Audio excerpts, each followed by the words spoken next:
lo que tenemos es una simulación de la garantía de un derecho constitucional. En este sentido, y regresando al tema del fortalecimiento de los órganos garantes, me parece fundamental reconocer que inclusive el fortalecimiento del IFAI tiene que ir y recoger mejores prácticas de órganos garantes que ya tenemos en nuestro país. Un ejemplo es evidentemente la legislación del Distrito Federal y el poder que le da al órgano garante en ámbitos de decisiones y en ámbitos de sanciones. Hasta aquí yo lo dejo.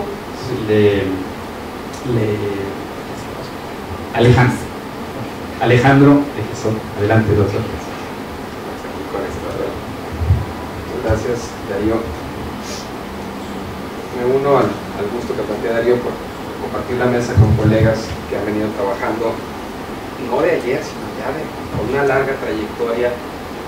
en este camino de profundizar la magnitud, no solo en términos de magnitud, sino extensión de la realización del derecho de acceso a la información. Yo les quiero platicar de manera muy breve sobre 3 puntos que me parecen fundamentales de las propuestas de reforma planteadas tanto por el presidente electo Enrique Peña Nieto como por los 2 grupos parlamentarios que hasta ahora han presentado propuestas en el Senado. Un punto tiene que ver con la autoridad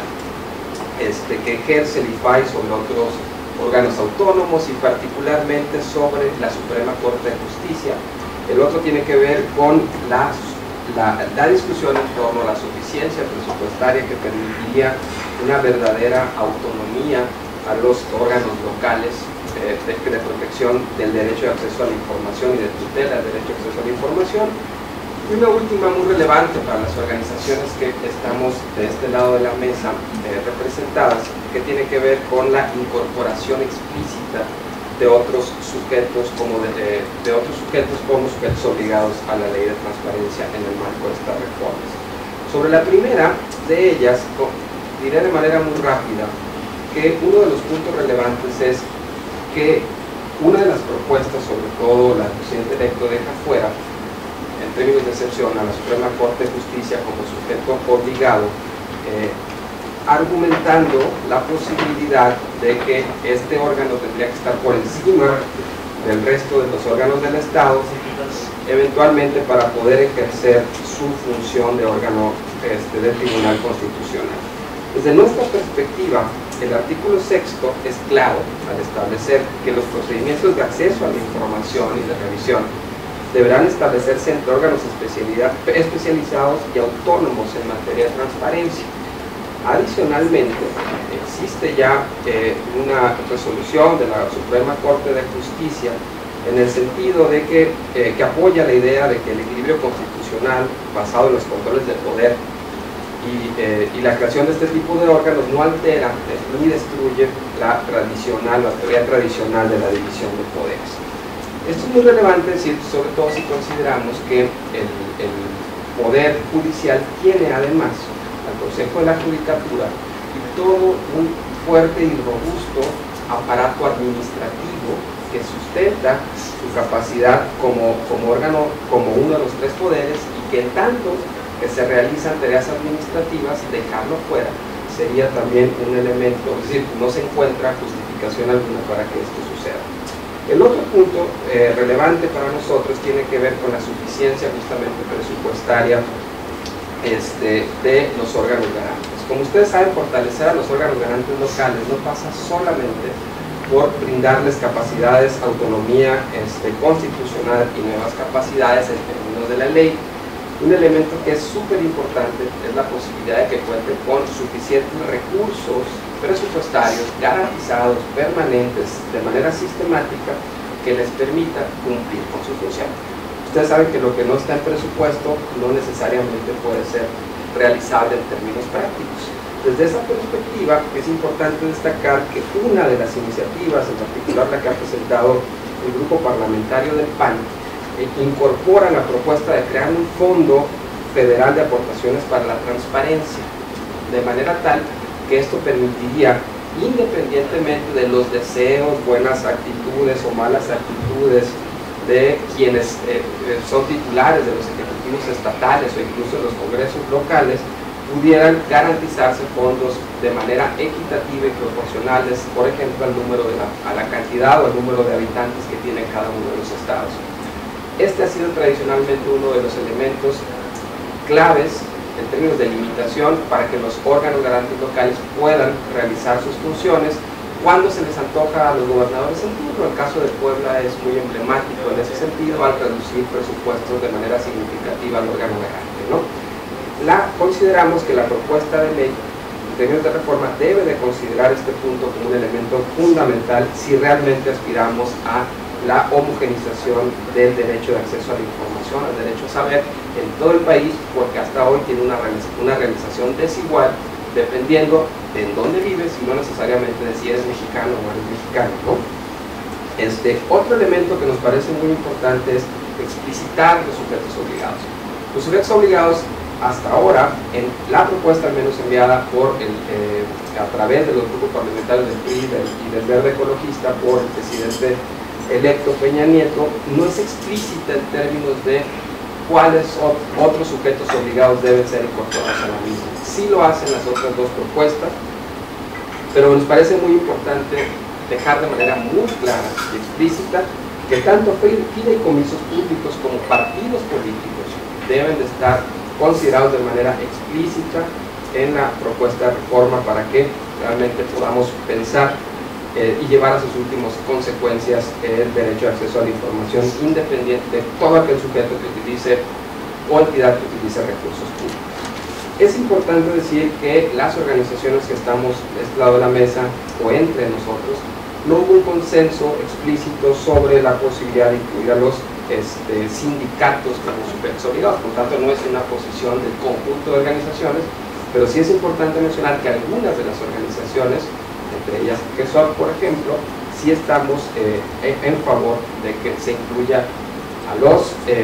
sindicatos que reciben fondos públicos solamente en esa parte como sujetos obligados, e incluso, y esto es desde la perspectiva de GESOC, a las organizaciones de sociedad civil que también reciban fondos públicos. Nos parece pues que con estos elementos, desde estas tres perspectivas, podrían complementar, ajustar y decantar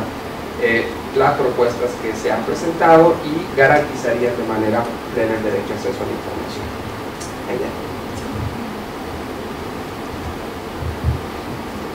Gracias, Alejandro.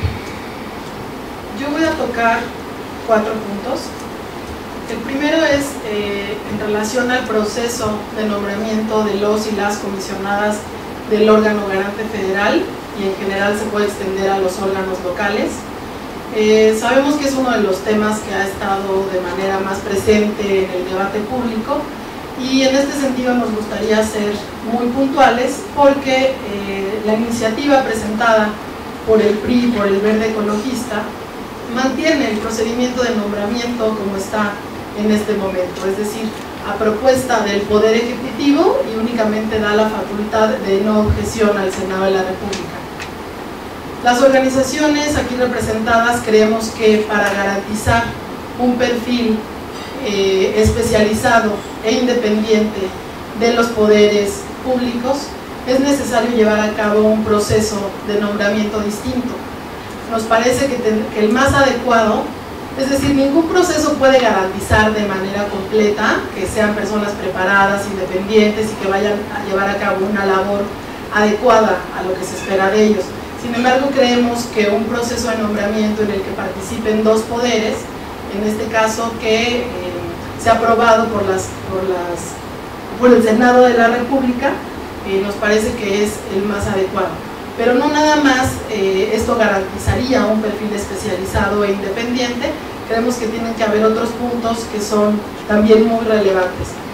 Por ejemplo, que recuperando una propuesta que hizo el grupo parlamentario del PAN, que se haga la acreditación de la especialización de estas personas mediante una entidad externa. Nos referimos a una institución académica reconocida, de prestigio, que pueda acreditar que las personas que están contendiendo para el cargo tienen especialización en materia de acceso a la información y protección de datos personales, y que entonces esta evaluación sea un insumo para que los senadores y las senadoras tomen la decisión. Y también nos parece importante incorporar matices y puntos puntuales, puntos específicos para el proceso. Creemos que tiene que ser un proceso transparente para la ciudadanía. En muchos casos vemos que conocemos quiénes son las personas que están contendiendo y al final sabemos quiénes quedaron, pero no conocemos las valoraciones de los y las legisladoras, no conocemos los currículums ni los perfiles de las personas que están contendiendo por estos cargos, no tenemos el conocimiento de los expedientes que se forman en el Congreso, y tampoco tenemos acceso a la información en términos generales de estos procesos. Entonces, para que lleguen personas especializadas, independientes y sobre todo que tengan la legitimidad de desempeñar este tipo de cargos, nos parece importante